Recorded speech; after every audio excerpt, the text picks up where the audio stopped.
like to interrupt whatever you're doing out in radio land and while in streaming computer land, we like for you to stop what you're doing and bring you into the Duke of Earl world. How about that? You could have been anywhere in the world today, but you're here with us. How about that? That's right. So That's Duke, how right. you doing? I am doing fantastic. I talked to you the other day. You were down in Houston, Texas, and you took my phone call. Yeah, I was in Houston. What was happening in Houston? I was down there to do the national anthem for the Buffalo Soldier Convention. Okay. Wow. It was a 2-day convention. They had a reception for me on that Thursday night, and on that Friday night was the banquet.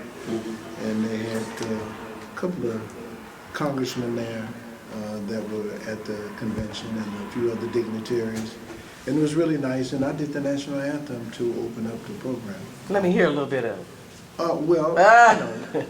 The national anthem is the national anthem. Okay. Of course, I kind of did my own thing with a lot of feeling and emotion when you start getting to the end and Right. close out. Okay. Yeah, I did my thing. I had a standing ovation, so I was very happy about All that. right. Yeah. Now, you know, I'm in real estate all across the country and all over Chicago and the suburbs. And I have a few little small investments like barbershops and different things of that nature. And just constantly doing that, and every now and then I'll go out and do a show. Are you doing many shows each year? Well, you know, I've cut down on the shows, but I say cut down in the last month. I've been working every weekend. Oh, wow. Wow. But I don't know how I planned it that way, but that's the way it came out. So Oh, my wow. next date, I guess, is around the 12th of April. Where you on be? Long Island. Long Island? When I first started, there were a lot of distributorships there, Yeah. some record companies like Chess, VJ Records, and companies like that. Now, which was the first label for you? The first label was a label called Nat. Yeah. And actually, the group that they were going to record was called the Duquesnes, which was my group before I went to the armed forces. I spent 3 years in the Airborne Rangers. And they happened to get the contract about 3 months prior to me being released from the service. And they asked them to wait. They were discovered, you know, and singing in some clubs or something. And the guy said, well, we like the lead singer that you have. He said, yeah, but he comes home and we just got a recording contract. He's not going to like that. Plus, he's our lead singer. Oh, wow. And so the other guy was kind of upset by that, but they were waiting on me to come home. And they just happened to get a recording contract. So they waited, Carl and Bunky. But you okay? Let me ask you, how does it feel? Very few artists can be associated with doo-wop, rhythm and blues, disco and soul. You are one of the few that are distinguished that can fall into all of those categories. That makes you so unique. Yeah, what happened, well, as time goes by, the different generations like different things.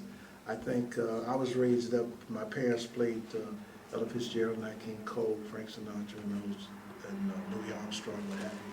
Then, when I went to high school, and just before high school, I sung on the corners of Chicago, and they called it doo-wop. Okay. You know, the sound began to change, then there was rock and roll, Fats Domino, Little Richard, you know, they used to call that sin music, Okay. because it progressed from jazz and blues.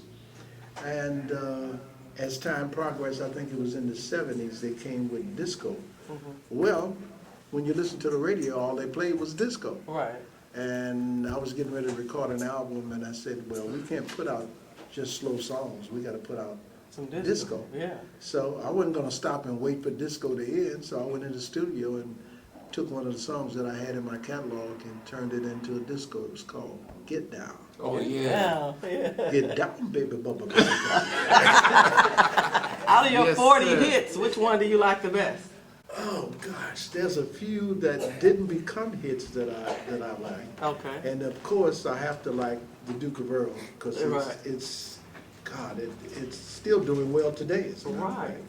And then there's 1 million copies in a 3-month span, 3 weeks at #1. That's yeah, gotta be something. It moved fast. It blew you know. fast. Yeah. And then later on, I got with Curtis Mayfield, and we recorded somewhat. Well, Duke of Earl is my national anthem, but there's a song that's tied with it, and that is called Rainbow. Rainbow, yeah. Yeah. We like Rainbow. Rainbow, the story behind Rainbow, which is a good story, I'm going to tell you this story. Okay. They didn't want me to record it because I had done some other things with Curtis, and they felt like we should change and do something else. So I kind of fought them, and they said, okay, record it. So I recorded Rainbow. Now, they were coming out with a song called You Threw a Lucky Punch. It was the I answer remember to Mary Wells, I She remember Beat Me that. to the Punch. Right. That's what they were going for. Oh, okay. So I said, well, you don't like Rainbow, put it on the B-side. Make it the B-side. Right. Okay.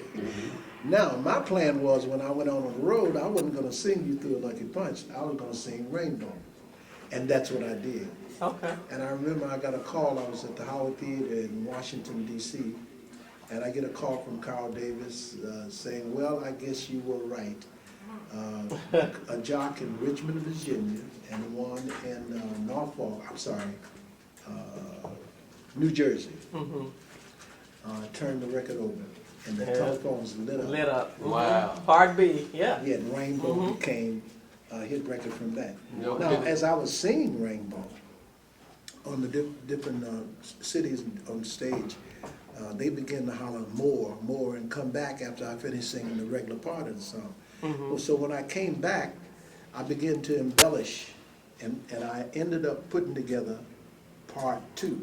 Okay. So now in 1965, they recorded me live at the Regal Theater. Wow. And when they did that, they were sitting back listening and said, man, listen how they hollering with Rainbow. Right. They said, why don't we just put that out again and call it Rainbow Live 65 Oh, Part yeah. 2. Okay. Live The 65. last part of the story on Rainbow, 15 years later in 1980, 3 years prior to that, we had decided that each new album we put out, we would take a song from the 60s and put in. And we had Bless Our Love and a few Right. songs that we put in. And somebody said, let's go with Rainbow again. I said, man, we done had a hit off it twice. Twice. And they said, yeah, but let's just try it again. So we did. Now, the song they were going for that time as the single, because they used to put out the single first and the album came later, Right. was called Does She Have a Friend for Me?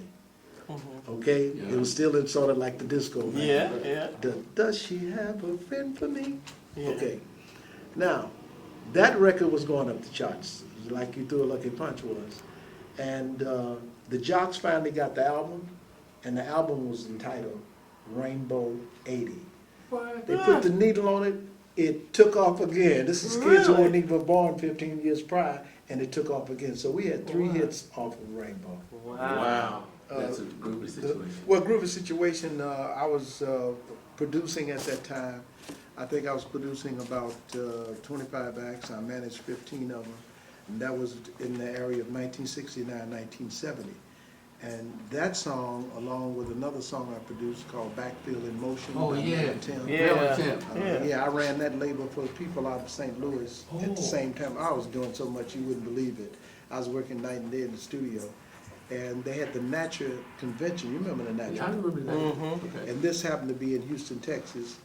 And that year, I was nominated for the producer of the year, along with Norman Whitfield and Gamlin Huff.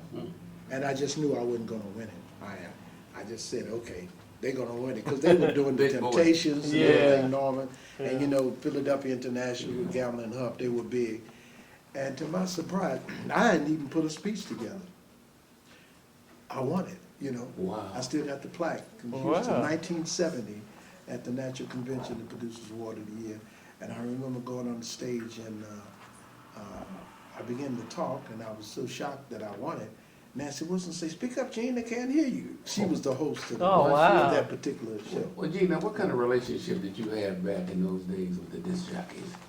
And Oh, I had a great relationship because at the time, I had, when I was producing these songs, Right. the relationship would cause my records to take off.